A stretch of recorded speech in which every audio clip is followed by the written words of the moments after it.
Lo que no sabías de los fondos privados de pensiones. En este video te voy a explicar lo que desconocía de los fondos privados de pensiones. Quédate hasta el final. No olvides suscribirte a mi canal, compartirlo y darle clic en la campanita. Mi nombre es Jorge Andrés Correa Valencia, abogado titulado, especialista en Derecho Laboral y Seguridad Social.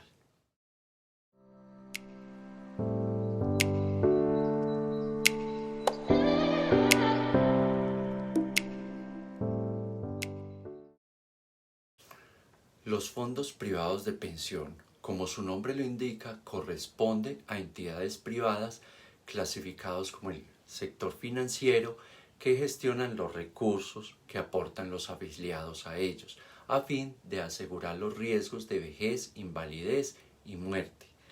La pensión anticipada en los fondos de pensiones privado es bastante atractiva para las personas, pero esta atracción se va desvaneciendo cuando una persona cotiza menos de 2 salarios mínimos legales mensuales.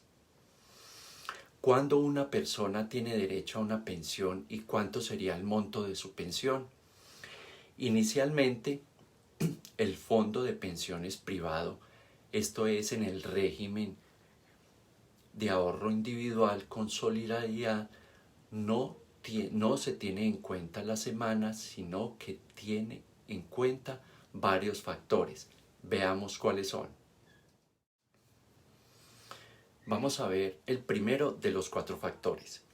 El capital ahorrado de toda la vida laboral de una persona que se encuentre afiliada al fondo de pensiones privados más sus rendimientos que hacen los fondos de pensiones privadas de las inversiones que hacen con los dineros de los afiliados, y es así que el 16% de la cotización es sobre nuestro salario devengado y no todo ese 16% va a pasar a nuestra cuenta individual, pues solamente el 11.5% pasaría a esa cuenta individual, el cual se distribuye de la siguiente manera.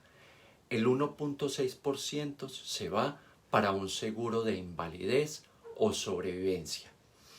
El 1.5% se va para el fondo de garantía y pensión mínima. El 1.4% se dirige a la comisión de administración que cobra los fondos privados por la administración de los dineros de sus afiliados. Ejemplo, si una persona cotiza sobre un salario de 2 millones de pesos, el 16% sería la suma de 320,000 pesos moneda corriente, pero solo 230,000 pesos, o sea que es el 11.5%, entra en nuestra cuenta individual. Esto sucede igualmente en los fondos de pensiones públicas, o esto es en Colpensiones, pero esto no tiene tanta relevancia toda vez que Colpensiones, el ingreso base de liquidación se toma sobre los últimos salarios de los últimos 10 años o de toda su vida laboral. Ahora bien, los rendimientos que ofrecen los fondos privados se debe tomar a la luz de la inflación, es decir, si el fondo privado de pensiones te ofrece un rendimiento del 6% y pasa que la inflación está en un 5%, en conclusión no sería del 6% el beneficio, sino de un 1%. Segundo, en cuanto a la mesada pensional, se tiene que es la modalidad de pensión, pues solo señalaremos 3, puesto que las demás modalidades de pensión las vimos en un video anterior y solo entraríamos a ver las 3 primeras, que son: primera, la renta vitalicia inmediata, el retiro programado y el retiro programado con renta vitalicia diferida. Veamos. Características de la renta vitalicia inmediata. Esta modalidad de renta vitalicia implica que con los recursos ahorrados en la cuenta individual se contrata con una empresa de seguros el pago de esta renta vitalicia. Es decir, que la mesada no la paga el fondo de pensiones, sino la aseguradora con la que se ha contratado esta renta vitalicia. Ahora bien, las características del retiro programado.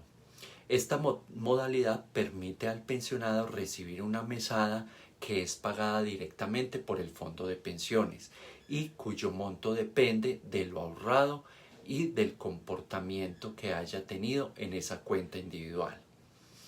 Para el cálculo de la mesada se debe tener en cuenta la expectativa de vida del pensionado y sus beneficiarios, de manera que anualmente se debe hacer este cálculo para determinar una nueva mesada, por la que su monto puede variar anualmente.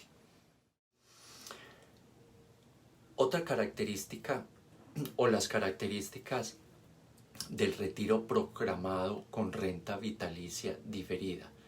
Es una modalidad que combina el retiro programado con la renta vitalicia, lo que implica dividir el capital ahorrado en la cuenta individual en dos partes, que pueden o no ser iguales, una para financiar el retiro programado y la otra para financiar la renta vitalicia.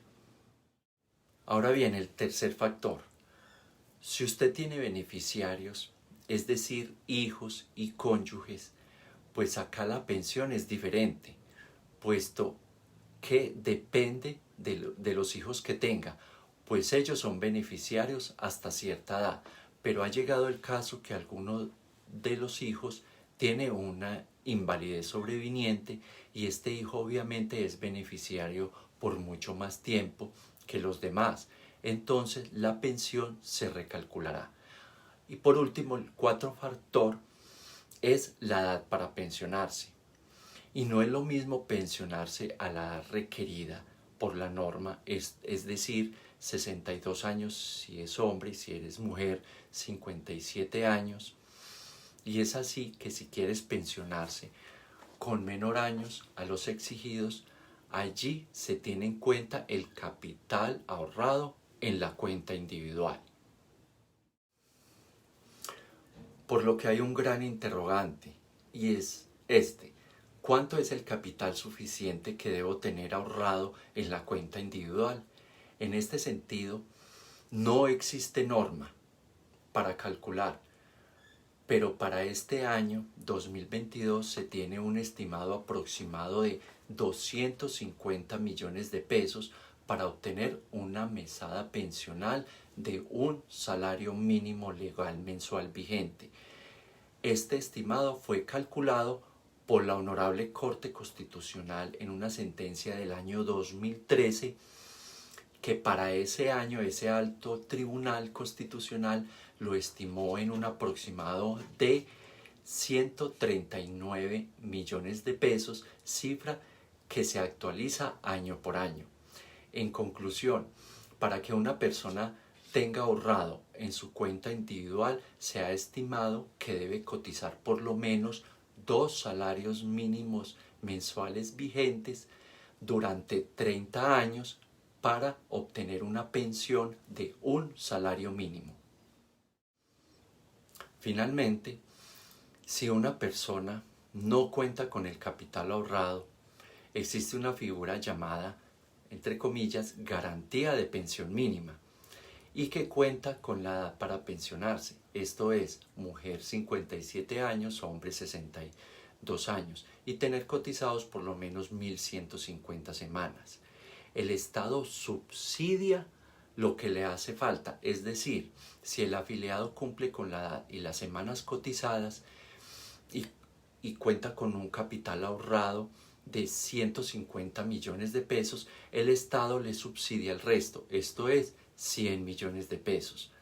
Ahora bien, en caso tal que la persona no tiene el capital ahorrado para obtener la pensión mínima y tampoco cuenta con las 1.150 semanas que se requiere, pues optar por solicitar la devolución de saldos con sus respectivos rendimientos.